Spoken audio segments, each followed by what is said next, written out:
అఖండ 2 ఈ సినిమా మొత్తం మీద లొల్లిలన్నీ దాటి రిలీజ్ అయింది. ఇప్పుడు ఆ cinema director Boyapati Bandi Sanjay sir ను కలిసి ఏదో మాట ముచ్చట పెట్టిండు. మనం కూడా చూద్దాం పాన్. అఖండ 2 సినిమా చూడడం చాలా సంతోషంగా ఉంది. సంచలనాలకు మారు పేరు ఇలా బోయపాటి శ్రీని గారు. అంటే ఏదైనా కూడా సమాజానికి ఉపయోగపడాలని చెప్పి ఒక ఆలోచనతోని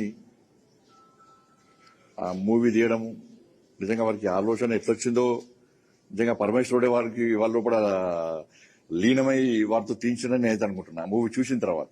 అయితే పరమేశ్వరుడే చేపించిండంటారా సార్? మరి సినిమా చూసినాక మీకు ఎట్లా అనిపించింది? ఎట్లుంది సార్ అసలు సినిమా?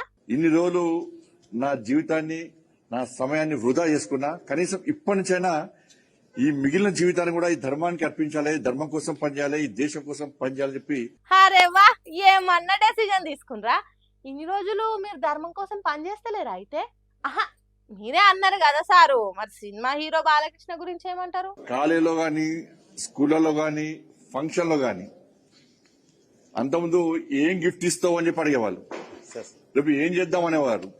ఇప్పుడు క్లాస్ రూమ్లు కాలేజీలే బాలకృష్ణ గారి సినిమాని చూడాలని చెప్పి బెట్టింగ్ పెట్టుకుని ఇలా సినిమాలు చూసే పరిస్థితి వస్తుందంటే అది బాలకృష్ణ గారి గొప్పతనం. ఇవాళ ఆ వయసులో ఇలా ఎన్టీ రామారావు గారిని మైమర్పించే విధంగా ఎన్టీ రామారావు గారు లేరు అన్నటువంటి విషయాన్ని ప్రజలు ఎవరు ఊహించుకుంటలేరు. ఇలా బాలయ్య గారి రూపంలో ఇవాళ ఎన్టీఆర్ చూసుకుంటున్నాం. ఇవాళ అటువంటి ఒక గొప్ప నటుడు బాలకృష్ణ గారు. నిజంగా వారు వేషధారణ వారిని చూస్తుంటే నిజంగా శివుడే ప్రత్యక్షమైనటువంటి పరిస్థితి మనకు కనబడుతుంది. ఆవు సారు, ఇది మాత్రం వాస్తవమే. బాలయ్య అనేది ఒక ఎమోషన్, జై బాలయ్య అనేది ఒక అలవాటు లెక్క మారిపోయింది. ఆయన యాక్టింగ్ అట్లుంది కాబట్టే ఏడ చిన్న లొల్లైనా జై బాలయ్య అనుకుంటా మోగిస్తుండ్రు పిల్లగాన్లు. బాలకృష్ణలో సీనియర్ ఎన్టీఆర్ గారిని చూసుకుంటున్నామని మంచిగానే చెప్పిర్రు. సినిమా గురించి కూడా బాగానే మాట్లాడారు.